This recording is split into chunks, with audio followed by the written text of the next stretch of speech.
वन्देऽहं श्रीगुरो श्रीपदकमलं श्रीगुरून् वैष्णवांश्च च। श्रीरूपं साग्रजातं सहगण रघुनाथान्वितं तं सजीवं साद्वैतं सावधूतं परिजनसहितं कृष्णचैतन्यदेवं श्रीराधा कृष्णपादान् सहगण ललिता श्रीविशाखान्वितांश्च च। गुरुवे गौरचन्द्राय राधिकाय तदालये कृष्णाय कृष्णभक्ताय तद्भक्ताय नमो नमः। नमो विष्णुपादाय कृष्णप्रेष्ठाय भूतले श्री श्रीमद्भक्तिवेदान्त श्री श्रीधर गोस्वामीति नामिने। नमो गुरुदेवाय धीमते सौम्यमूर्तये श्री श्रीमद्भक्तिसिरूप सिद्धान्ति प्रभवे श्री महात्मने। नमो विष्णुपादाय श्री राधिकाय प्रियात्मने श्री श्रीमद्भक्तिवेदान्त श्री नारायण गोस्वामीति नामिने। श्री कृष्ण लीला कथने सुदक्षम औदार्य माधुर्य गुणश्रीयुक्तं वरं वरेण्यं पुरुषं महान्तं नारायणं सुषा नमामि। वाञ्छाकल्पतरुभ्यश्च कृपा सिन्धुभ्येव च पतितानां पावनेभ्यो वैष्णवेभ्यो नमो नमः।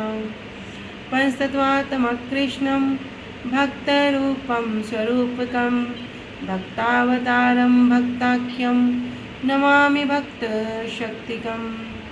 श्रीकृष्ण चैतन्य प्रभु नित्यानंदा श्री अद्वैत गदाधर श्रीवासादि गौर भक्त वृंदा। हरे कृष्णा कृष्णा कृष्णा हरे हरे, हरे राम राम राम हरे हरे। सर्वप्रथम परम आराध्यतम श्री गुरुपाद पद्म जयम विष्णुपाद अष्टोत्तरशत श्री श्रीमद् भक्ति वेदांत श्री श्रीधर गोस्वामी महाराज जी के श्री अभय चरण सरोज में अनंत कोटि दंडवत प्रणाम ज्ञापित करती हूँ। तदुपरांत मेरे परम गुरुदेव जय नित्यलीला प्रविष्ट ओम विष्णुपाद अष्टोत्तरशत श्री श्रीमद् भक्ति श्री रूप सिद्धांति गोस्वामी महाराज जी एवं जय नित्यलीला प्रविष्ट ओम विष्णुपाद अष्टोत्तरशत श्री श्रीमद् भक्ति वेदांत श्री नारायण गोस्वामी महाराज जी के श्री अभय चरण सरोज में श्रद्धा पुष्पांजलि अर्पण करती हूँ। ग्रंथकार श्री कृष्णदास कविराज गोस्वामी जी, श्रीमन नित्यानंद प्रभु अखंड गुरु तत्व श्रीमन महाप्रभु एवं समस्त परिकरों के चरणों में दंडवत प्रणाम ज्ञापित करते हुए उनसे आयतु कृपा की वांछा करती हूँ। उपस्थित वैष्णवजन भक्तवृंद सभी के चरणों में यथा योग्य दंडवत प्रणाम स्वीकार हो। सभी को हरे कृष्णा दंडवत प्रणाम।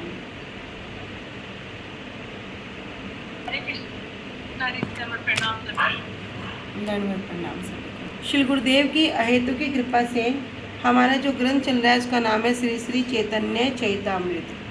श्री श्री चैतन्य चैतामृत ग्रंथ के अंतर्गत हम श्रवण कर रहे हैं मध्य लीला अष्टादश परिच्छेद प्यार संख्या 185 एंड पेन संख्या 163। ठीक है, प्यार संख्या 185 पर आ चुके हैं।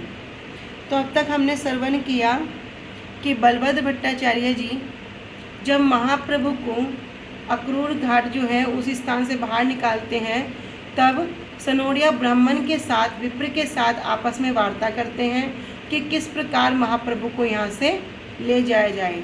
तब महाप्रभु के सामने प्रार्थना करते हैं। महाप्रभु कहते हैं कि आपकी बड़ी कृपा है कि आपके कारण क्या हुआ, मुझे वृंदावन के दर्शन का सौभाग्य प्राप्त हुआ और आप जिस प्रकार कहेंगे मैं उस प्रकार करूँगा।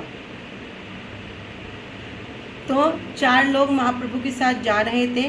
रास्ते में क्या हुआ, महाप्रभु प्रेम आवेश में आकर मूर्छित हो गए। किस प्रकार की, वहाँ पर कुछ गैयाँ घास चल रही हैं और एक गोपाल ने क्या किया, वंशी ध्वनि की, वंशी बजानी शुरू की। उस वंशी की धुन को सुनकर महाप्रभु प्रेम में इतने आवेशित हो गए कि वहाँ पर वे मूर्छित हो गए। उसी समय कुछ मलेच्छ लोग वहाँ पर घोड़े पर सवार होकर आते हैं और उन चारों को क्या करते हैं, बंदी बना लेते हैं, बांध लेते हैं। बोलते हैं तुमने क्या किया, इस सन्यासी को मार दिया और इसके पास बहुत अधिक पैसा होगा, सोना होगा, उसको लूट लिया। तब कृष्णदास जी और जो वे ब्राह्मण है, विप्र हैं, वे कहते हैं कि अभी आप थोड़ी देर प्रतीक्षा करो, इनको कुछ व्याधि है जिसके कारण ही इनकी ऐसी अवस्था हो जाती है। थोड़ी देर में इनको चेतनता आ जाएगी, उसके पश्चात आप इनसे बात करके हमको भले ही मार देना। कृष्णदास कहते हैं कि जितने आप, क्योंकि राजपूत परिवार से हैं, कह रहे मेरे पास भी क्या है, इतने सैनिक हैं, 100 मेरे पास तोपें हैं, अगर मैं चाहूँ तो तुम सबका अब भी पहले क्या करूँगा, तुम सबको यहाँ ख़त्म कर सकता हूँ, क्योंकि राजपूत परिवार से हैं। तब भी वहाँ पर इतने में क्या होता है, जब वो इस प्रकार की वार्ता करते हैं, इतने में महाप्रभु हुंकार करते हुए हरि बोल की ध्वनि करते हुए उठ खड़े हो जाते हैं और उसी प्रेम आवेश में नृत्य करते हैं। जब इस प्रकार के हुंकार को वे सुनते हैं तो उन जो मलेच्छ हैं उनका हृदय क्या हो जाता है, पूरा भयभीत हो जाता है। और इतने महाप्रभु को बाहरी आवेश आए, उससे पहले क्या करते हैं, उन चारों जनों को वे खोल देते हैं। 4 जन कौन कौन थे, बोलो जल्दी। बलवंत भट्टाचार्य जी, ब्राह्मण और एक सेवक और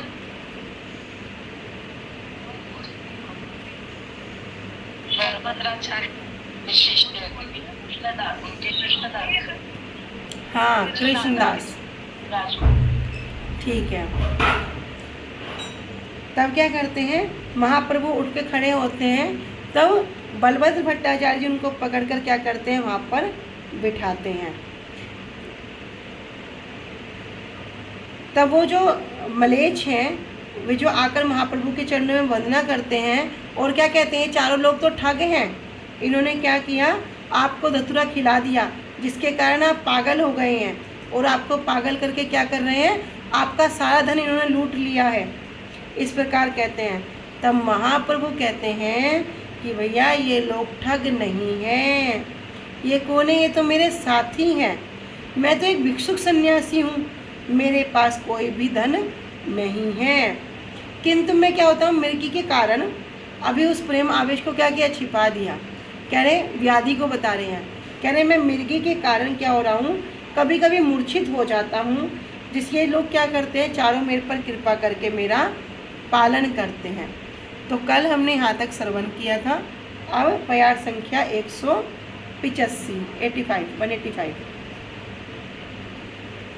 मृगी व्याधि ते आमी कबू हई अचेतन, एई चारी दया करी करे न पालन। तो महाप्रभु कह रहे हैं कि मैं मृगी के कारण, मेरा जो मुझे मृगी रोग है उसके कारण मैं कभी कभी बेहोश हो जाता हूँ। एई चारी करी, और ये चारों क्या करते हैं, करेन पालन, मेरा पालन करते हैं। स्वयं जो कौन है, कृष्ण है, सभी कारणों के भी जो मूल कारण है, ईश्वर ब्रह्म कृष्ण सच्चिदानंद विग्रह अनादिरादिर गोविंद सर्व कारण कारणम। जहाँ भागवतम में वर्णन कर रहे हैं उनके स्वरूप का, सच्चिदानंद रूपाय, कि वे कौन है, सत्य चिद आनंद जिनका रूप है। ऐसे कृष्ण क्या कर रहे हैं, अभी कह रहे जो सबका पालन करने वाले हैं, वे क्या कह रहे हैं कि 4 लोग मेरा पालन करते हैं। सही मलेच्छ मध्य एक परम गंभीर, काल वस्त्र पर सेई लोके कहे पीर। कह रहे सेई मलेच्छ मध्य, उन मलेच्छों के बीच में, उन मुसलमानों के बीच में एक परम गंभीर, एक कोई अत्यंत गंभीर व्यक्ति था। वो क्या करता था, काल वस्त्र परे से, काले वस्त्रों को वो धारण करता था। लोके कहे पीर, और जितने लोग थे वे सब उसको क्या करते थे, पीर कहते थे। पीर मतलब जैसे मुसलमानों में कहते हैं ना, पीर है, कोई साधु पुरुष है, इस प्रकार उनको कहते थे। उन मलेच्छों में से एक व्यक्ति बहुत गंभीर था, उसने काले वस्त्र पहने थे और लोग उसे पीर कहते थे, साधु कहते थे। चित्र आर्ध हैल तार प्रभु रे देखिया, निर्विशेष ब्रह्म स्थापे स्वशास्त्र उठाइया। अब क्या किया उन्होंने, जो वो साधु था, मलेच्छों में जो पीर था, चित्त आर्ध हैल तार प्रभु रे देखिया, उसका चित्त भी, उसका हृदय भी महाप्रभु को देखकर आर्ध हो गया, कोमल हो गया। निर्विशेष ब्रह्म स्थापे स्वशास्त्र उठाइया, तब उसने क्या किया, स्वशास्त्र, जो मलेच्छों के, जो मुसलमानों के जो शास्त्र, वो क्या है, कुरान।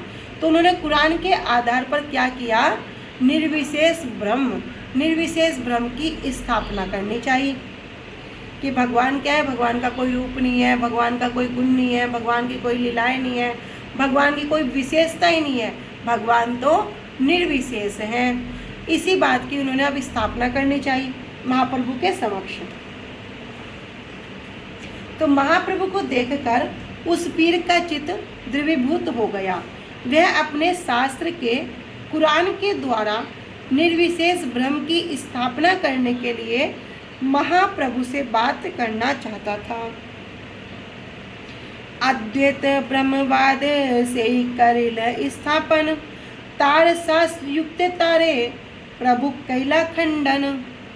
अब उसने क्या किया, जब वो पीर, जब वो साधु कुरान के आधार पर परम सत्य जो निर्विशेष ब्रह्मवाद है उसके रूप में स्थापना करने का प्रयास कर रहा है। अब उसने जब प्रयास किया, कह रहे तार शास्त्र युक्त तारे प्रभु कैला खंडन, तब महाप्रभु ने क्या किया, शास्त्र की युक्तियों के द्वारा उसका खंडन कर दिया, उसके तर्कों को खंडित कर दिया। जय जय कहिल प्रभु सकल खंडिल, उत्तर न ऐसे मुखे महास्तंभ हैल। अब क्या हो रहा है, तर्क वितर्क चल रहा है। अभी वो जो मलेच्छ हैं, पीर हैं, वो क्या कर रहे हैं, महाप्रभु के सामने एक बात के बाद दूसरी बात, दूसरी बात के बाद तीसरी बात तर्क कर रहे हैं। किंतु महाप्रभु क्या करें, जय जय कहिल, वो जो भी तर्क करता, जो भी विचार रखता, प्रभु सकले खंडिल, महाप्रभु ने सब विचार को क्या किया, उसके खंडित कर दिया, हर बात का खंडन कर दिया। तब उस पीर के मुख से उत्तर ना ऐसे मुखे, उसके मुख से कोई उत्तर नहीं निकला। और महास्तंभित है, वो महास्तंभ मतलब बिल्कुल स्तंभ हो गया, कुछ भी नहीं बोल सका। उस मलेच्छ आचार्य ने कुरान के आधार पर अद्वैत ब्रह्मवाद की स्थापना की, परंतु महाप्रभु ने उसका खंडन कर दिया। उसने जो तर्क या विचार रखे, महाप्रभु ने उसका सबका खंडन कर दिया। अंत में वह मलेच्छ आचार्य बिल्कुल स्तंभ हो गया और कुछ नहीं बोल सका। तब महाप्रभु कहते हैं, प्रभु कहे तोमार शास्त्र स्थापे निर्विशेष, ताहा खंडी सविशेष स्थापिया अच्छे से। तो महाप्रभु कहते हैं, तोमार शास्त्र कि जो आपके शास्त्र हैं, ये जो कुरान है, ये क्या स्थापित कर रहा है, निर्विशेष मत को स्थापित करता है। ताहा खंडी, किंतु इसको क्या किया, उसका खंडन करके सविशेष, सगुण जो भगवान है, अंत में उसी को स्थापित करता है। जो कुरान भी है वो क्या कर रही है, शुरू में क्या देखने को मिल रहा है कि नहीं है, नहीं है, नहीं है, नाइति, निर्विशेष है, निर्विकार है, इस प्रकार की सब कुछ सुनने को मिल रहा है। किंतु वही कुरान अंत में क्या कर रहा है, उस निर्विशेष भगवान को ही साकार ईश्वर के रूप में स्थापना करता है। तोमार शास्त्र कहे से एक ही ईश्वर, सर्व ऐश्वर्य पूर्ण ते हो श्याम कलेवर। अब वहाँ पर भी एक विशेष बात को वर्णन कर दिया, कह रहे तोमार शास्त्र कहे कि आपके जो शास्त्र हैं, अभी महाप्रभु ने एक भी बात को इधर की नहीं कहा, उन्हीं के शास्त्रों के द्वारा उन्हीं के वाणी को खंडन कर रहे हैं। कह रहे तोमार शास्त्र कहे से एक ही ईश्वर, कि भैया आपका शास्त्र तो कह रहा है से कहा, कह रहा है अंत में एक ही ईश्वर, कि ईश्वर क्या है, ईश्वर तो एक है, सर्व ऐश्वर्य पूर्ण, सभी ऐश्वर्यों से पूर्ण है। त्यो श्याम कलेवर, और यहाँ तक कि जो उनका कलेवर है, कलेवर कहते हैं शरीर को, कह रहे उनके जो शरीर का जो वर्ण है वो कैसा है, श्याम वर्ण का है। तो कुरान भी इस तथ्य को स्वीकार कर रहा है कि ईश्वर तो एक ही है और सभी ऐश्वर्य से पूर्ण भी है, और उनकी जो अंग कांति है वो कैसी है, श्यामल वर्ण की है। सच्चिदानंद देहे पूर्ण ब्रह्म स्वरूप, सर्वात्मा सर्वज्ञ नित्य सर्व आदि रूप। सच्चिदानंद, भगवान का जो देह है वो कैसी है, सद चिद आनंद। हमारी जो देह वो क्या है, मल मूत्र मांस मज्जा इन सबसे भरी हुई है। अर्थात क्या, अगर हम विचार करें तो अगर ये स्किन को थोड़ा सा हटा दो, ये स्किन जो है इसको थोड़ा सा हटा दो, तो कोई कितना प्रिय क्यों ना हो, कोई बोलता है ना कि मैं तेरे बिना जी नहीं सकता, मैं तेरे बिना एक पल रह नहीं सकता, थोड़ा सा अगर स्किन को हटा दो तो वो भी व्यक्ति जो इस शरीर के प्रति बड़ा आसक्त है, बड़ा प्रिय है, वो क्या कहेगा, पहले इसको ढको, मैं देख नहीं पा रहा हूँ, मुझसे देखा है, इसको ढको। कहते हैं मक्खी के सिवा कोई पास ना भटके, इतना गंदा शरीर, ये स्किन का जो आवरण चढ़ गया, जो अंदर की वस्तुएं नहीं दिख रही, अगर कोई इसे खोल के रख देगा ना कोई देख भी नहीं पाएगा।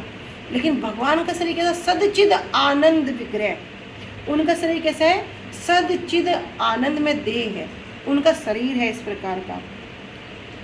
पूर्ण ब्रह्म स्वरूप, और भगवान कैसे हैं, पूर्ण ब्रह्म है। सर्वात्मा, सर्वव्यापक है, सर्वज्ञ, सर्वज्ञ है, नित्य है और सर्व आदि स्वरूप।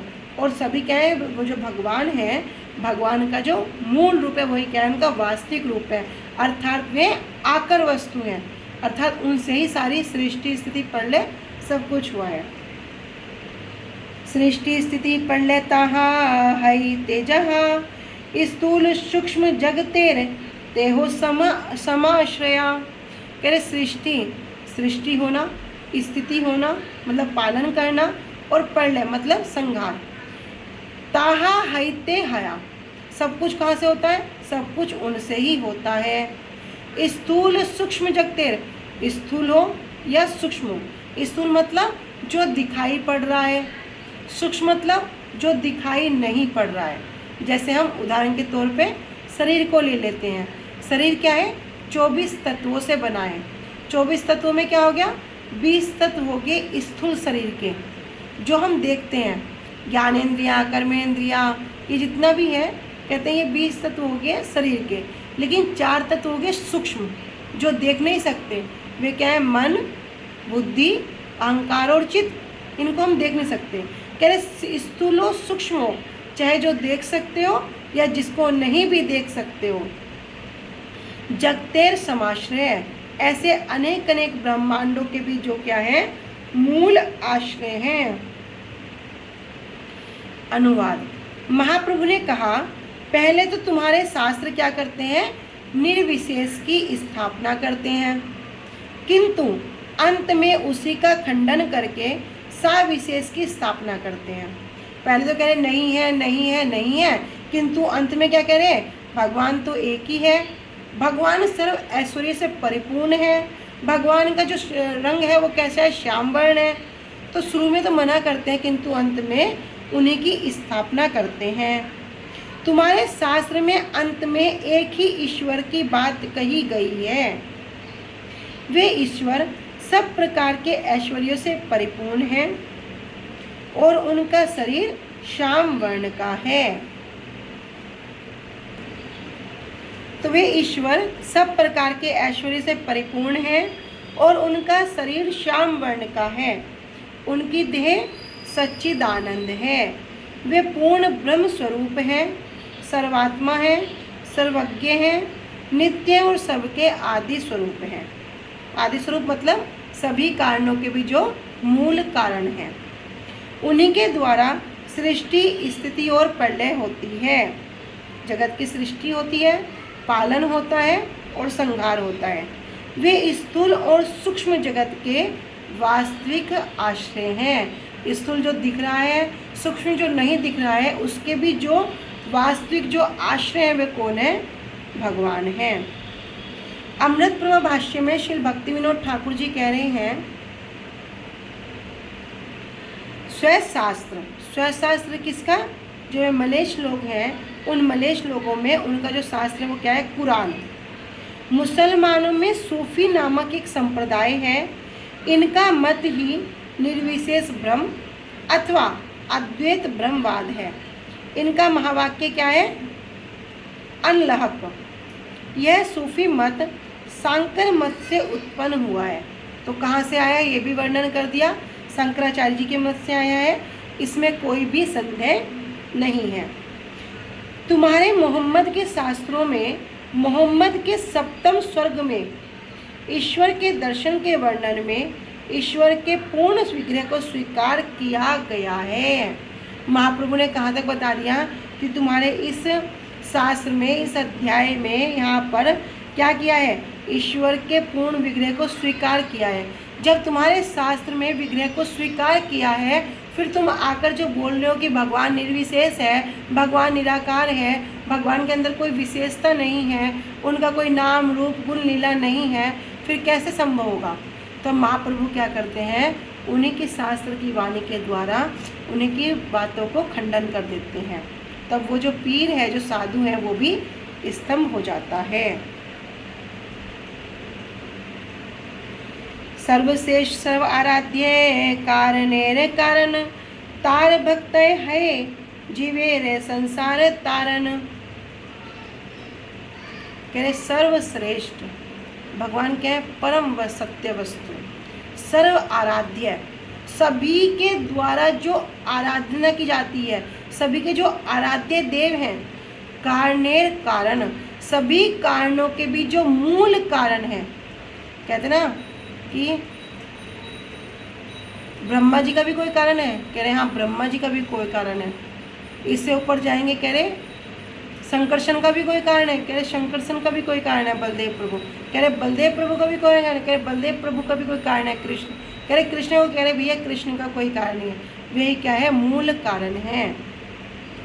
कह रहे कारणेर कारण, जो सभी कारणों के भी जो कारण है।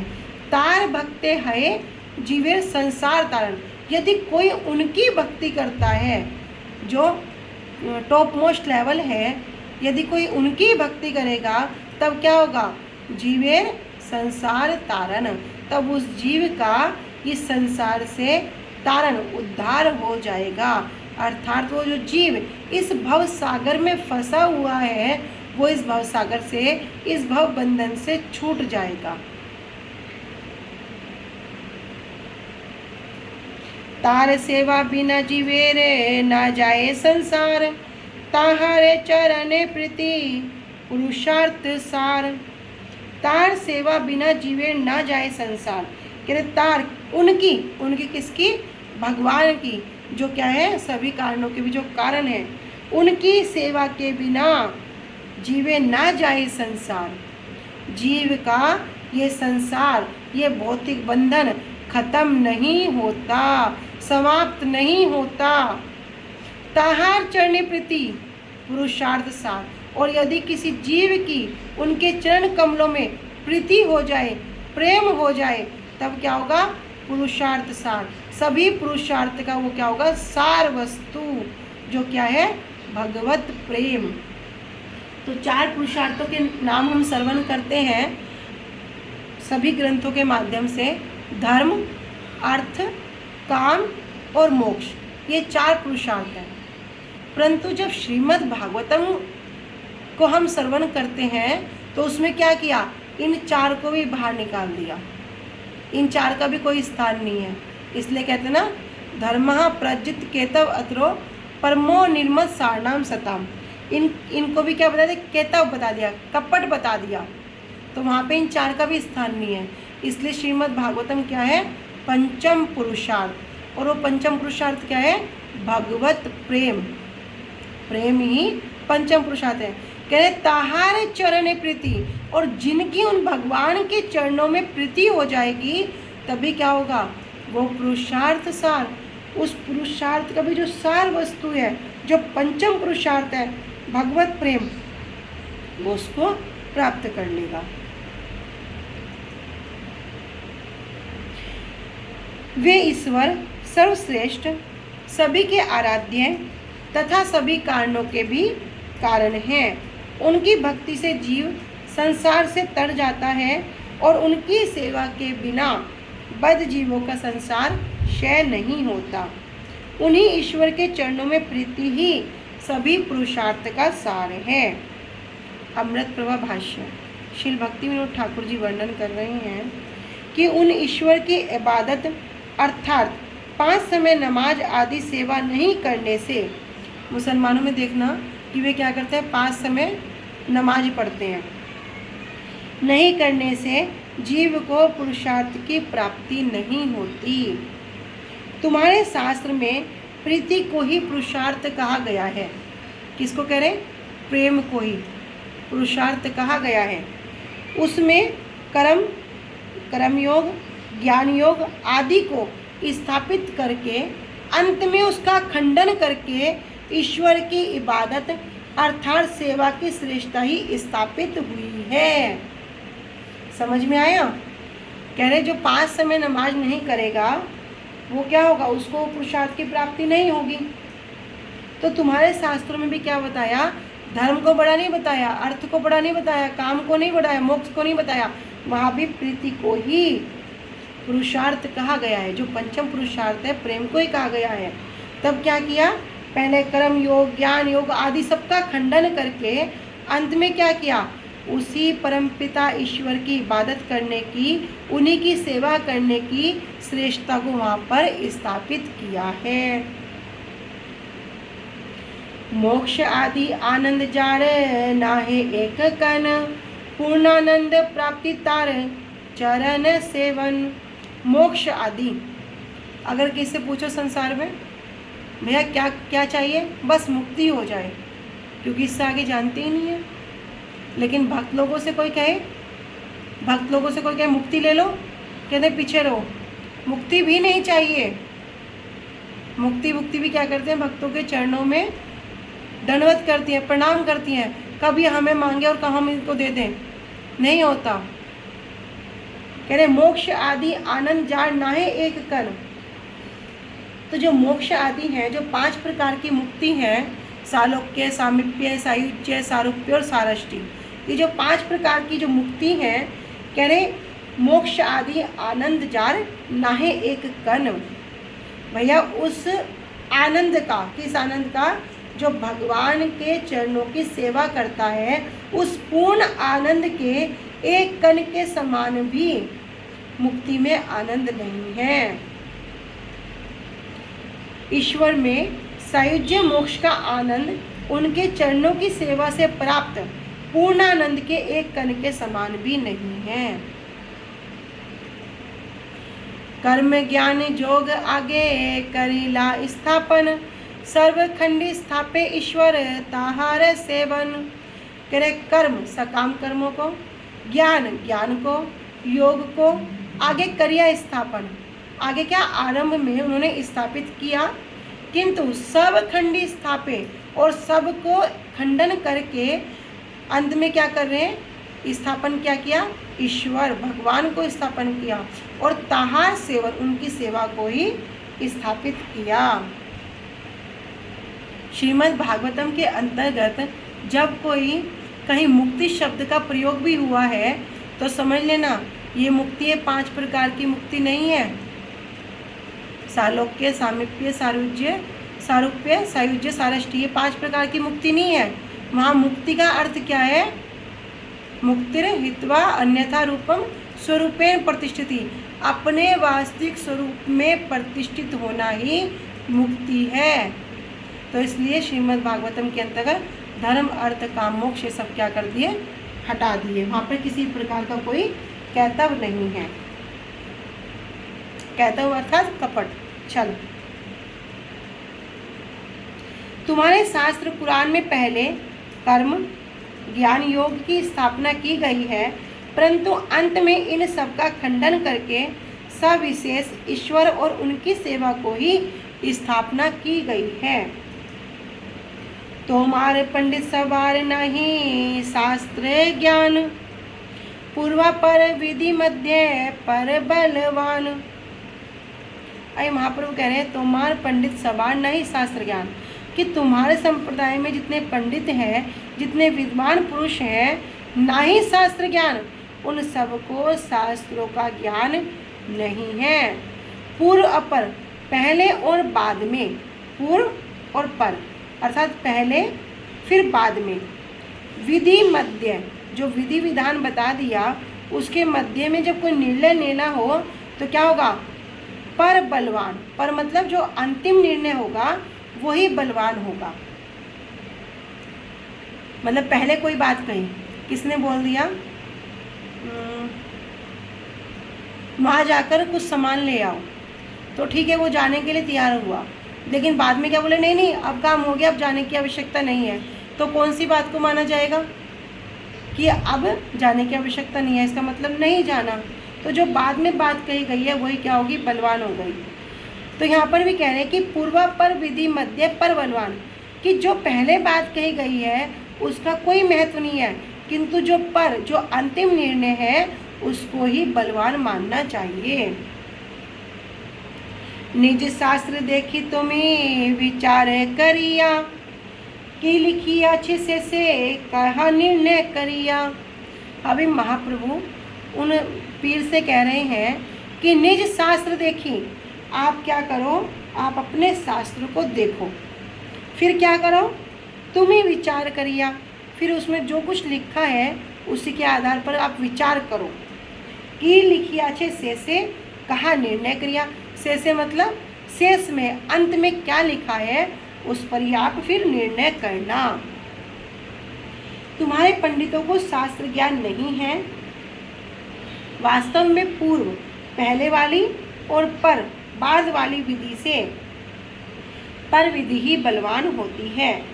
अपने शास्त्र पुराण को देखकर उसमें अंत में क्या लिखा है उस पर विचार करके तुम मुझे अपना निर्णय बतलाओ।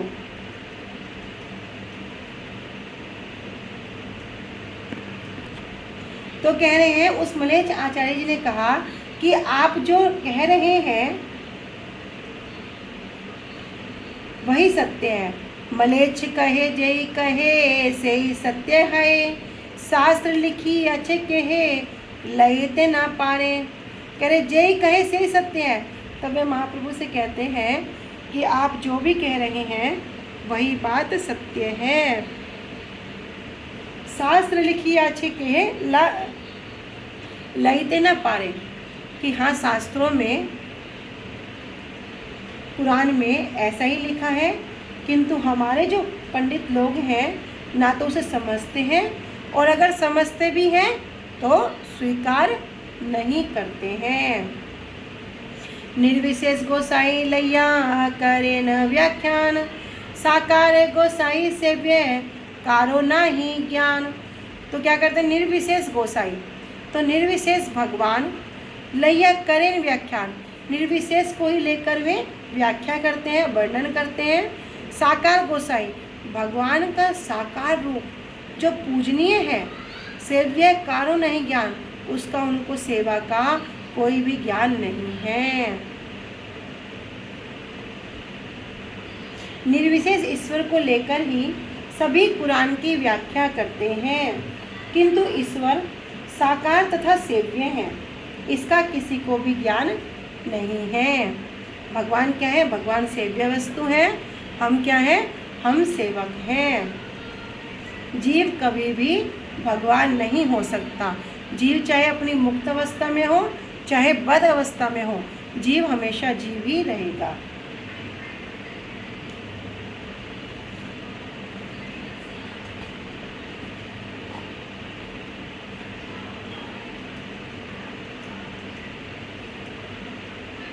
सेहित गोसाई तुम्ही साक्षात ईश्वर, मोरे कृपा कर मुई अयोग्य पामर। अब जो मलेच्छों में जो पीर था, जो साधु था, वह भी महाप्रभु के चरणों में प्रार्थना कर रहा है कि क्या, सेहित गोसाई तुम्ही, गोसाई कह रहे भगवान को, कि आप ही क्या हो, आप ही वे पूर्ण पुरुषोत्तम भगवान हो, साक्षात ईश्वर हो। मोरे कृपा करे, आप मेरे पर कृपा कीजिए। मुई अयोग्य पामर, मैं तो पतित हूँ, अयोग्य हूँ। आप क्या करो, मेरे पर कृपा कीजिए। अनेक देखिनु मुई मलेच्छ शास्त्र हईते, साध्य साधन वस्तु नारी निर्धारिते। कहे अनेक देखिनु, मैंने बहुत सारे शास्त्रों में ढूंढा, बहुत सारे जो मुस्लिम शास्त्र हैं मैंने उनमें बहुत ढूंढा, किंतु साध्य साधन वस्तु, साध्य वस्तु क्या है, उसे पाने का साधन क्या है, नानी निर्धारित है, उसको मैं निर्धारित नहीं कर पाया। कैसी प्रबल इच्छा, इच्छा तो थी कि साध्य क्या है, किसके किसके पास जाना है, गोल क्या है, लक्ष्य क्या है, और उस अगर कोई लक्ष्य है तो उसके पाने का साधन भी कुछ होना चाहिए। तो वो कह रहा है कि मैंने बहुत ढूंढा अपने शास्त्रों में, पर मैं निर्धारित नहीं कर पाया हूँ। किंतु हम सबको क्या ढूंढना पड़ा, हम सबको विचार करो क्या ढूंढना पड़ा है, हमारा लक्ष्य क्या है, लक्ष्य को पाने का साधन क्या है, हमें कहाँ जाना है, नहीं ढूंढना पड़ा, क्योंकि हमारे परम गुरुदेव ने लक्ष्य सबका निर्धारित कर दिया। क्या, राधा दास्यम, पाने का साधन दे दिया। ये क्या, भगवान का नाम, गुरु वैष्णवों की सेवा, तो सब कुछ प्रोवाइड कर दिया, सब कुछ दे दिया। तब भी हमारी इतनी आसक्ति संसार के प्रति प्रबल हो गई कि भगवान के नाम के प्रति, गुरु वैष्णवों की जो वाणी है उसके प्रति हमारा मन अभी विचलित नहीं होता। चलते तो है, कोशिश तो करते हैं, पर जब संसार रूपी जो आसक्ति है, जो बंधन है, वो खींच के क्या करेगा, फिर पीछे ले जाएगा। तो साध्य क्या है, साधन क्या है। जब हमने श्री राय रामानंद संवाद जी के विषय में श्रवण किया था, तब बड़े विस्तार से राय रामानंद जी ने एक एक बात को, दुख के मध्य कौन सा दुख बड़ा है, जीव का क्या कार्य है, एक एक चीज़ को कैसे वर्णन किया था। कैसे कह दिया कि नहीं, ये भी नहीं है, आगे कहे यार, एहो भैया आगे कहे यार। महाप्रभु बार बार करे, एहो भैया ये बाहर की बात है, आगे की बात बताओ। एहो भाग्या, जब कर्म की बात कहते तब भी कहते एहो भैया ये बाहर की बात है, आगे कहे यार, आगे की बात कहो। ऐसा करते करते करते करते बिल्कुल नीचे के लेवल से लेके कहाँ पहुँचा दिया, जो सबसे ऊपर का गोल है वहाँ पहुँचा देते हैं। तोमा देखी जीवा मोरे बाले कृष्ण नाम, आमी बड़े ज्ञानी एई गेल अभिमान। अभी वो मलेच्छ जो पीर है वो महाप्रभु से कह रहा है, तोमा देखी, आपको देखकर जीवा मोर बड़े कृष्ण नाम, मेरी जीवा ने भी क्या किया, कृष्ण नाम बोलना शुरू कर दिया।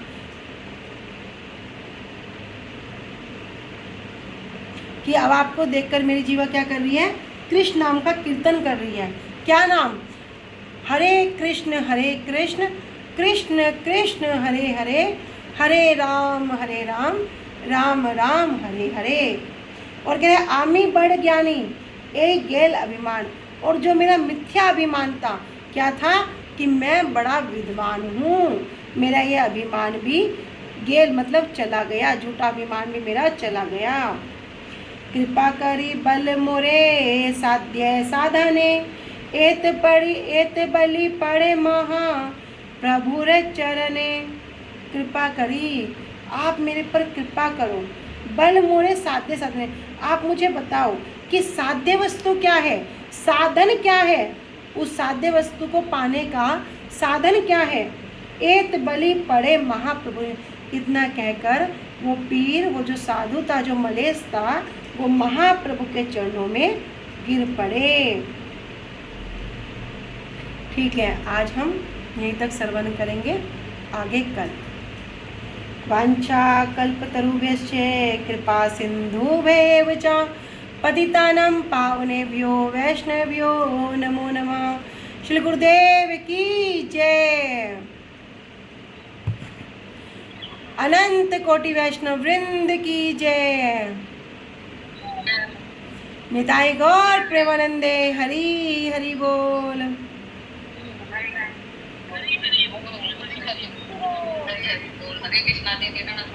हरे कृष्णा, सभी को दंडवत प्रणाम।